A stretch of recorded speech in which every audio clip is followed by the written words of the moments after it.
Bendera hitam bajak laut bergambar tengkorak Jolly Roger bertopi jerami khas tokoh utama serial anime One Piece jelang peringatan Hari Kemerdekaan RI menuai polemik. Bendera One Piece warawiri di ruang publik, menjelma jadi protes sosial di jalan raya hingga jagat maya. Warga bilang ini bentuk ekspresi. Idenya masyarakat kita coba ungkapkan di sini. Mereka kepingin ada gambar One Piece, ya kita gambar. Jadi tidak ada pikiran apa-apa.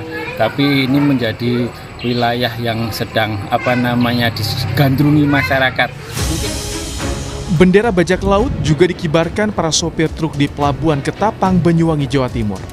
Sopir truk frustasi, tertahan berhari-hari dalam antrean panjang menuju penyeberangan ke Bali. Menurut saya ini protes dari rakyat, karena saya rasa sih untuk sila kelima sudah tidak ada bagi rakyat kecil. Sumber kemacetan ini ya cukup melelahkan. Soalnya di sini juga berapa hari biaya juga membengkak. Di Sragen, Jawa Tengah, gambar mural One Piece di Jalan Kampung Dukuh Dayu, Sragen dihapus, bahkan disaksikan aparat dalam sebuah video yang beredar. Bupati Sragen menyebut bentuk ekspresi tak boleh mengganggu fasilitas publik. Itu hanya bagian dari ekspresi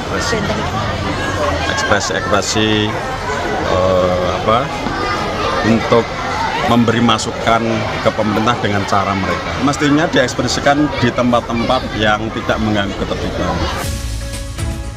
Cerita One Piece mengeksplorasi tema persahabatan, kebebasan, dan perlawanan pada ketidakadilan.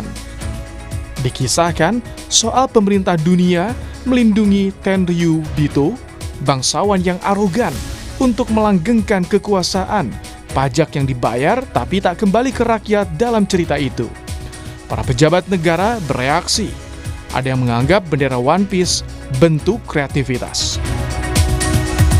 Itu wujud ekspresi warga yang tentunya banyak harapan, banyak ekspektasi juga gitu ya. Dan menurut saya dalam negara demokrasi ekspresi itu wajar sejauh itu tentu tidak bertentangan dengan konstitusi kita. Ada pula yang cemas, pengibaran bendera bajak laut topi jerami ini jadi upaya provokasi hingga mengarah ke tindakan makar. Menko Polhukam Budi Gunawan menilai mengganti merah putih dengan bendera simbol-simbol fiksi tertentu adalah upaya provokasi dari sebagian kelompok yang ingin menurunkan marwah bendera perjuangan. Ada konsekuensi pidana dari tindakan yang mencederai kehormatan bendera merah putih. Menko Polhukam Budi Gunawan tegaskan, pemerintah akan mengambil tindakan hukum secara tegas dan terukur jika ada unsur kesengajaan dan provokasi, demi memastikan ketertiban dan kewibawaan simbol-simbol negara. Sementara itu, Wakil Ketua DPR Sufmi Dasko Ahmad menyatakan tak mempersoalkan soal bendera One Piece. Secara keseluruhan bahwa kreativitas pengibaran bendera dan juga pemakaian bendera One Piece itu menurut kita nggak ada masalah. Menteri Sekretaris Negara bilang ada banyak cara melampiaskan ekspresi pada pemerintah. Mensesnek bilang pemasangan bendera One Piece jelang HUT RI jangan mengganggu kesakralan bendera merah putih. Kalau berkenaan dengan kreativitas dari kawan-kawan komunitas-komunitas, tentu itu sebagai sebuah kebebasan berekspresi dan tidak ada masalah. Tapi tolonglah, ini jangan dimanfaatkan ya, untuk hal-hal yang mengganggu kesakralan. Misalnya kemudian memanfaatkan kreativitas tersebut ya, untuk menghimbau ya, supaya mengibarkan bendera-bendera selain bendera merah putih. Kan itu yang tidak benar gitu. Namun pemerintah mengapresiasi ekspresi kreativitas selama tidak melanggar batas dan mencederai simbol negara. Tim Liputan, Kompas TV.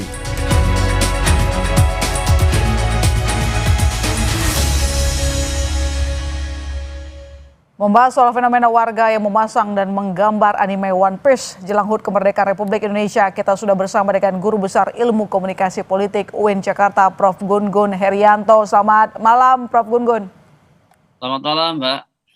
Jadi pertanyaannya, ini pemerintah tersinggung dengan kehadiran bendera One Piece atau gimana? Ya, menurut saya nggak perlu tersinggung ya.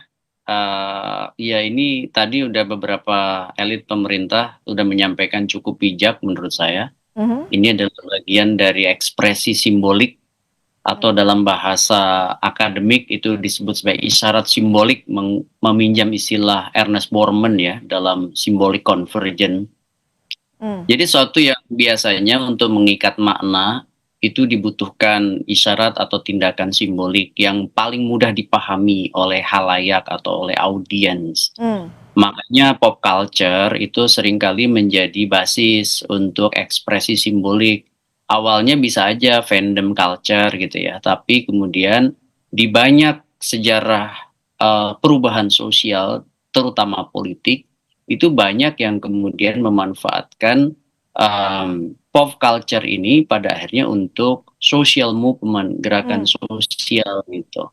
Contoh misalnya Thailand, itu kan pada saat terjadi kudeta militer itu salam Hunger Game itu kemudian dipakai sebagai simbol perlawanan terhadap militer yang melakukan kudeta. Kemudian misalnya kata-kata Konoha, ya kan Wakanda, ini kan semua dari pop culture ya. Iya, pop culture sudah biasa kita gunakan ketika adanya rasa mengekspresikan kekecewaan misalnya kan, atau menyampaikan koreksi. Tapi dari munculnya bendera One Piece, ada beberapa yang tampaknya cukup alergi nggak menurut Anda dengan pop culture yang disampaikan dalam berekspresi? Ya memang ada pernyataan yang menurut saya masuk kategori jumping conclusion gitu ya. Terlalu melompat penyimpulannya dengan misalnya menyimpulkan ini ada tendensi makar, kemudian ada tendensi misalnya merusak marwah begitu ya, kehormatan bendera merah putih. Ini menurut saya terlalu jumping conclusion lah. Ya, menurut Anda kenapa ada beberapa orang yang tampaknya begitu alergi atau gampang tersinggung ketika adanya kritik disampaikan melalui pop culture seperti One Piece?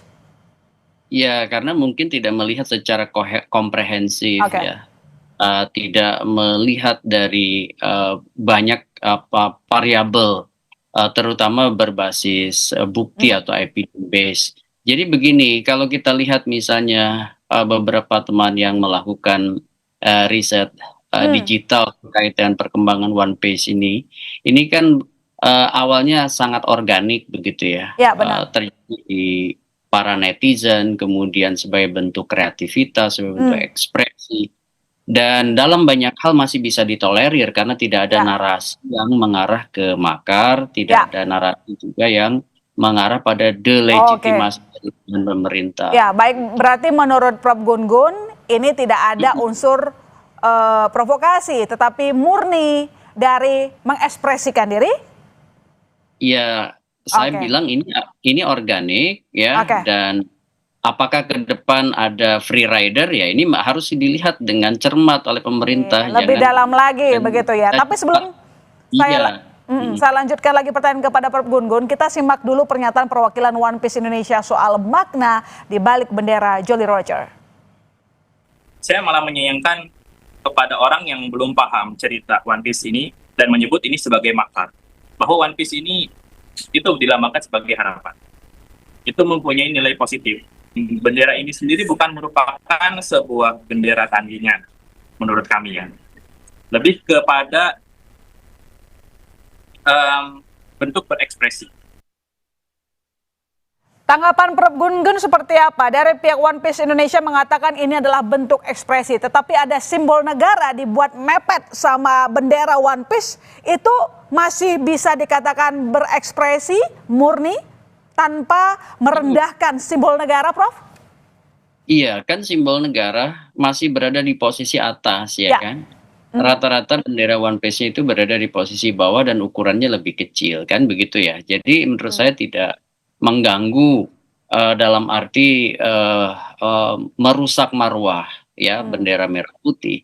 Kemudian juga kalau kita lihat ya persebaran One Piece ini di berbagai kanal warga itu menurut saya belum mengarah pada hal-hal yang sifatnya destruktif, ya kan? Oke. Bahwa ada narasi-narasi kritik, ada semacam ekspresi kegundahan, yaitu bagian dari suara yang memang harus diakomodir dalam demokrasi ya.